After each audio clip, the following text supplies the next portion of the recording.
क्या आपने कभी किसी की बात को इधर का उधर किया है?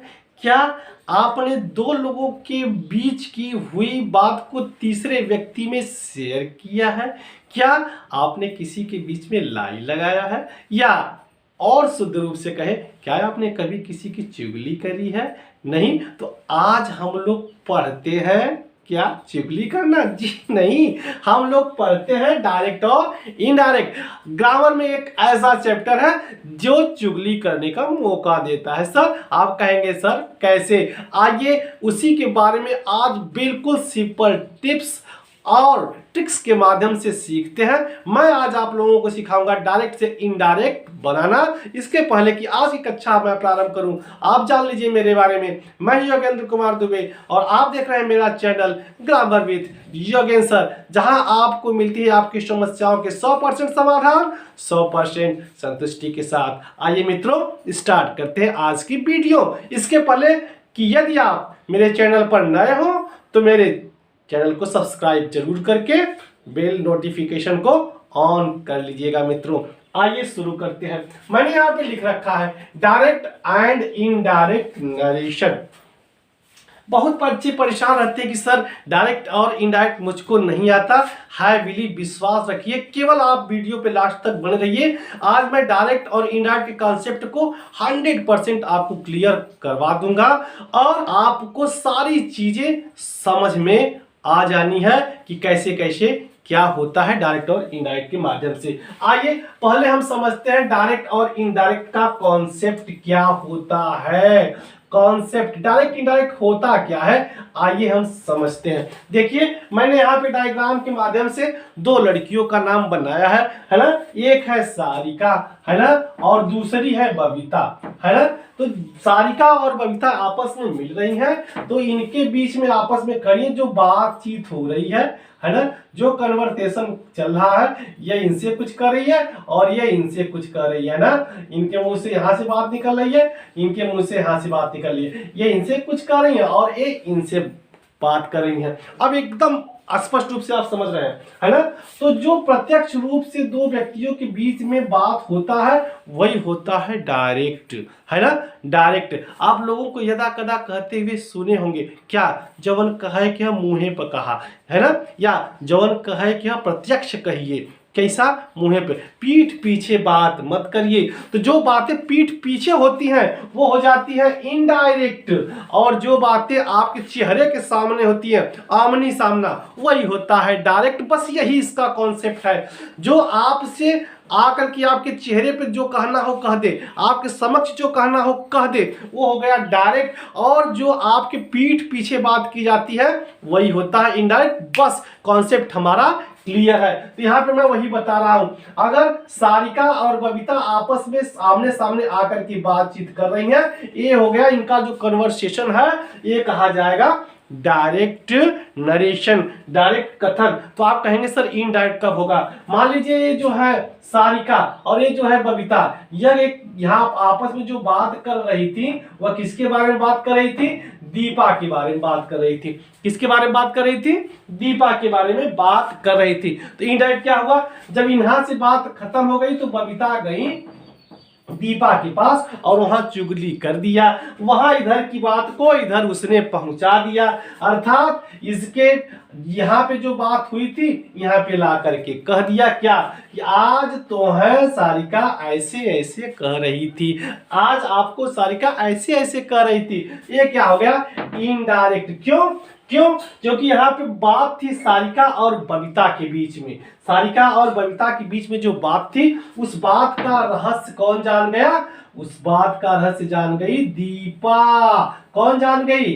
दीपा, जो वहां मौजूद नहीं थी। तो यह हो गया इनडायरेक्ट। हमारे आपके बीच में जो बात हो रही है, अगर उस बात को तीसरा व्यक्ति शेयर कर दे, तीसरे जगह प्रस्तुत कर दिया जाए, वही होता है इनडायरेक्ट मित्रों। अब आप बिल्कुल समझ लीजिए, और दूसरे भाषा में अगर समझना है तो आप बिल्कुल ऐसे समझिए। आम बोलचाल में यह प्रसिद्ध है कि जो भी कहना है मुंह पे कहिए। तो जो सामने सामना बात होती है वो होती है डायरेक्ट, और जो पीठ पीछे हमारे बात होती है वही होती है इनडायरेक्ट। तो जब भी हम डायरेक्ट और इनडायरेक्ट पढ़ने जाते हैं, इस बात का हमेशा ध्यान रखेंगे। अब आइए हम लोग शुरू करते हैं। डायरेक्ट एंड इनडायरेक्ट नरेशन में कैसे कैसे क्या होता है यहाँ पे देखेंगे।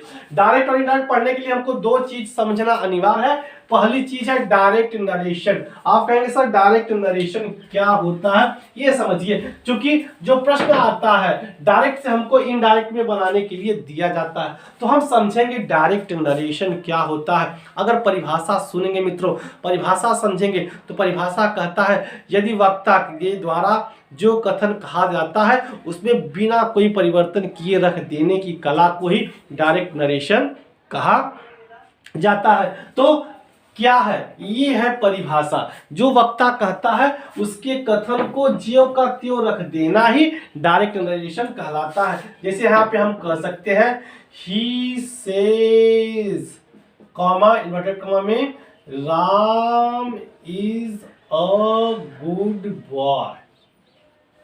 उसने कहा कि राम कैसा लड़का है? एक अच्छा लड़का है। तो राम के कथन में बिना कोई परिवर्तन किए हुए मैंने ज्यों का त्यों रख दिया, इसको हम बोलेंगे डायरेक्ट नरेशन, है ना। जैसे दूसरा देखेंगे, कविता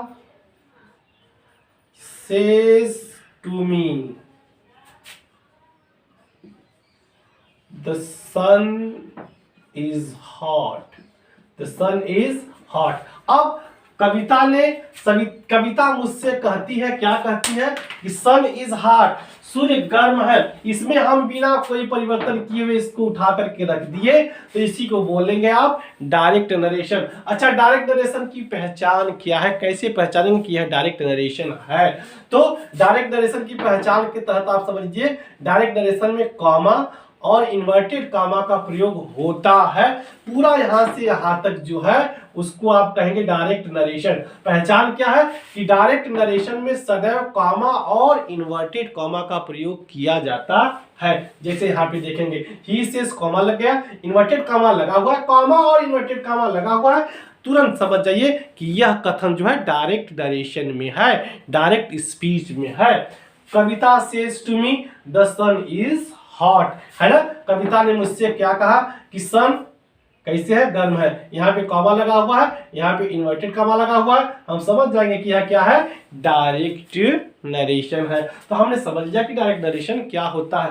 दोनों तरीके से परिभाषा के तौर पे हमने समझ लिया कि वक्ता के द्वारा कहे गए कथन को ज्यों का त्यों रख देना डायरेक्ट नरेशन कहलाता है। और पहचान हमने सीख लिया कि डायरेक्ट नरेशन में हमेशा कॉमा और इन्वर्टेड कॉमा का प्रयोग किया जाता है। इनडायरेक्ट नरेशन समझने से पहले अच्छी तरीके से हम डायरेक्ट नरेशन को ही समझ लेते हैं, है ना मित्रों।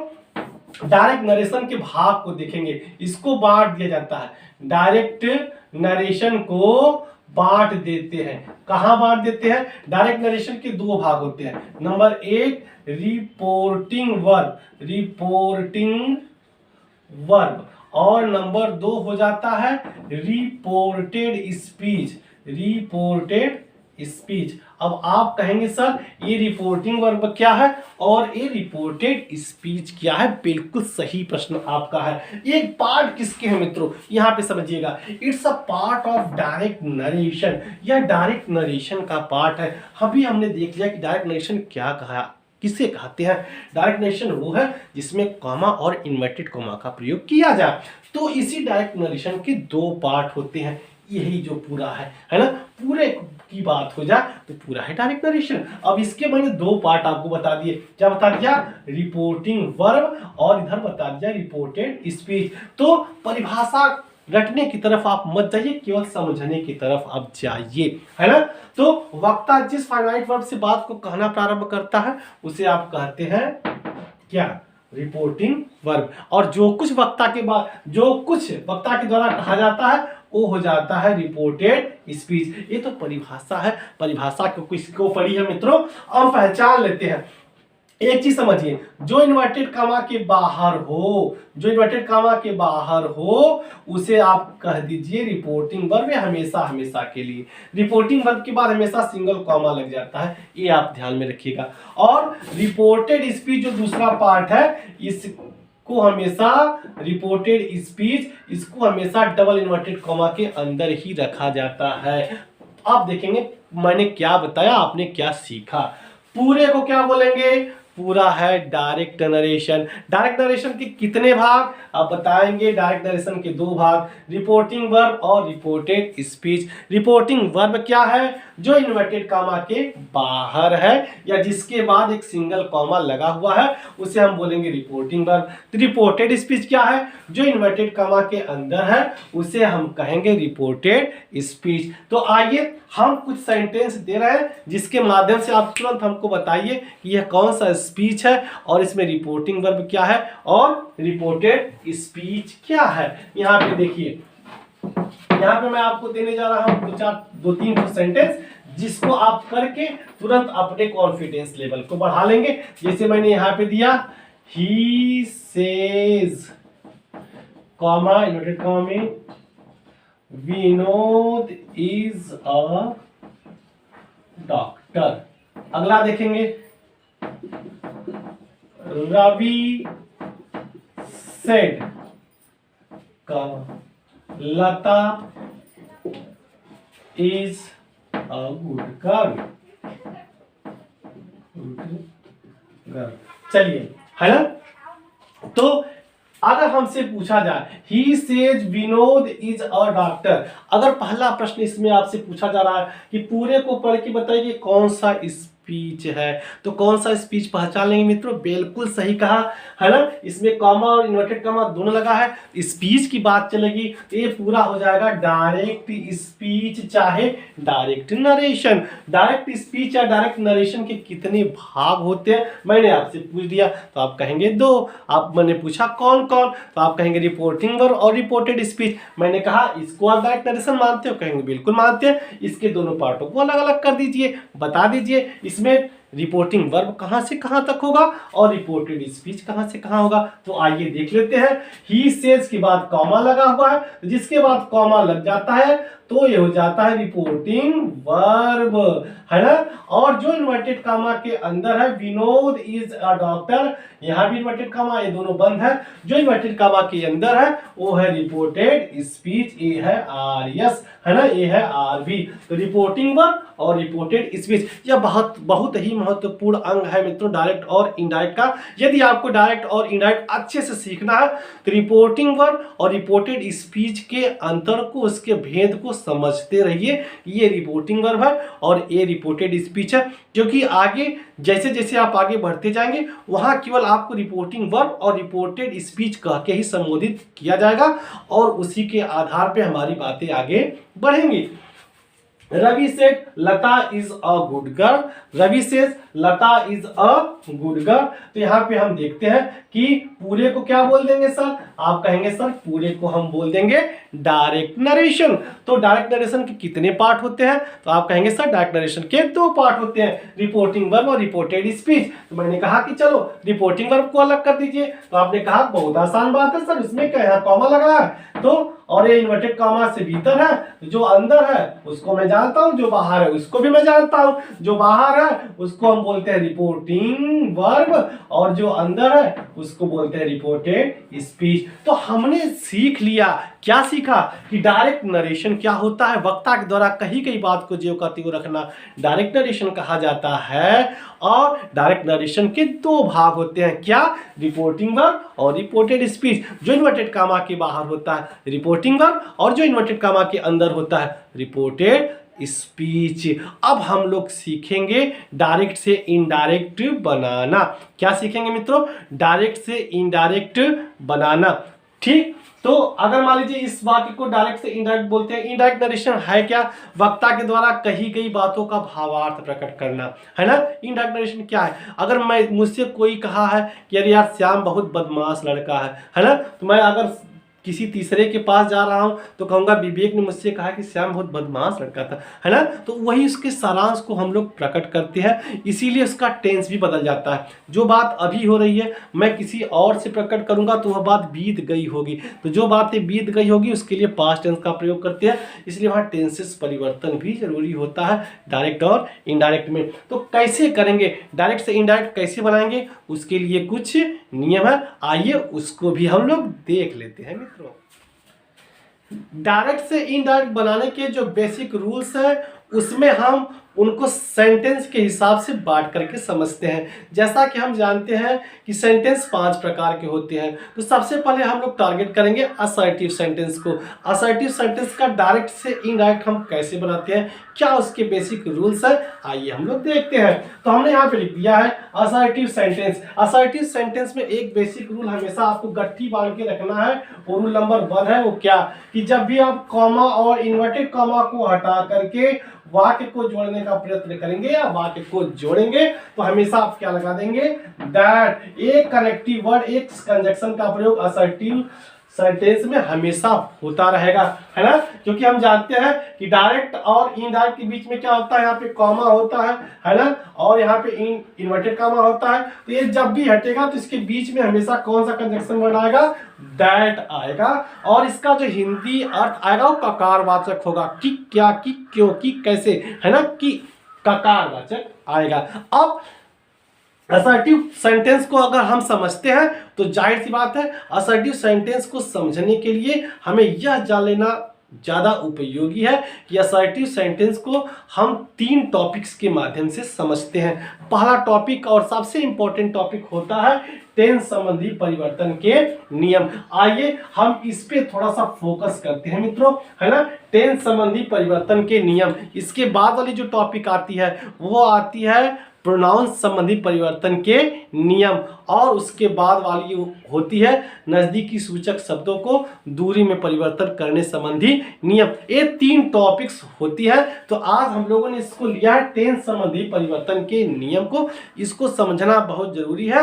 यहाँ बच्चे अक्सर गलतियां करते रहते हैं, लेकिन मैं आपको जिस तरीके से बताने जा रहा हूँ केवल आप वीडियो पर बने रहिए अंत तक और देखते रहिए, और आपको सारी चीजें क्लियर हो ही जानी है मित्रों। चलिए टेंस संबंधी परिवर्तन के नियम में पहला रूल हमने दिया है, इसको आप लोग देख लेंगे। क्या है, यदि रिपोर्टिंग वर्ब, आरवी का मतलब रिपोर्टिंग वर्ब, प्रेजेंट एवं फ्यूचर टेंस में हो तो रिपोर्टेड स्पीच के टेंस में कोई परिवर्तन हम नहीं करते। आप कहेंगे सर ये प्रेजेंट, ये फ्यूचर, एकदम स्पष्ट आप जान लीजिए। रिपोर्टिंग वर्ब आप समझ रहे हैं ना, रिपोर्टिंग वर्ब आप समझ रहे हैं ना, क्या, जो इन्वर्टेड कॉमा के बाहर हो, है ना, जो इन्वर्टेड कॉमा के बाहर हो, और रिपोर्टेड स्पीच भी आप समझ रहे हैं जो इन्वर्टेड कॉमा के अंदर हो। तो क्या करना है आपको स्पष्ट जान लीजिए, ये जो परिवर्तन होता है वह रिपोर्टिंग वर्ब के हिसाब से ही होगा।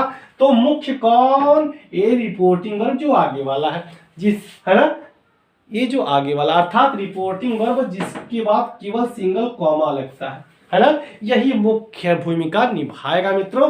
तो क्या कहा, यदि रिपोर्टिंग वर्ब हमारा प्रेजेंट टेंस अथवा फ्यूचर टेंस में हो, अर्थात इसकी क्रिया को हम देख लेंगे, है ना। अगर यह प्रेजेंट टेंस में है या फ्यूचर टेंस में है तो इसके टेंस में हम कोई परिवर्तन करने वाले नहीं है। क्या परिवर्तन करना है, क्या जानते हैं, क्या सीखा अभी तक हमने, बस इतना ही सीखा है कि कॉमा, इन्वर्टेड कॉमा को हटा करके दैट लगा देते, वो यहाँ लिखा पहला ही रूल है ना। अगर हम देख लेंगे कि रिपोर्टिंग वर्ब हमारा प्रेजेंट टेंस में है तो इसके टेंस के पीछे हम नहीं पढ़ेंगे, ना ही हमको पढ़ना है। आइए हम लोग पहली बार बनाते हैं डायरेक्ट से इनडायरेक्ट। चलिए, रवि सेज, रवि सेज दिया हुआ है तो हमने लिखा, सॉरी रवि नहीं दिया, सॉरी ही दिया है, तो यहाँ पे लिखा ही, सेज दिया है तो हम सेज लिख देंगे। जितना हम जानते हैं उतना ही करेंगे जितना हमको बताया गया है। कॉमा, इन्वर्टेड कॉमा को हटा करके क्या लगाना है, दैट हमने लगा दिया सर, लगा दिया। और इसको हमने टेंस देखा तो सेज किसमें यस या यस लगा है एक वचन का present definite tense, no doubt इसका टेंस भी नहीं बदलेगा। दैट लगाने के बाद सीधे सीधे हमने लिख दिया Ravi is a good boy, और बन गया है हमारा डायरेक्ट से इनडायरेक्ट। अगर ऐसे ही वाक्य आ जाते तो हमको मिल जाएगा पूरे 2 नंबर एक सेंटेंस पर और हम नंबर लेकर रफा दफा हो जाएंगे मित्रों, है ना। क्या दिक्कत थी इसमें, कुछ भी नहीं है मित्रों, एकदम आसान बना देंगे हम आपको डायरेक्ट इनडायरेक्ट, बस आप देखते जाइए, है ना। Lata says to me Meera has gone to market. चलिए सर यहाँ पे देखते हैं इसको, पहले रिपोर्टिंग वर्ब पे फोकस करिए। लता सेज लगा हुआ है तो प्रेजेंट टेंस हो गया।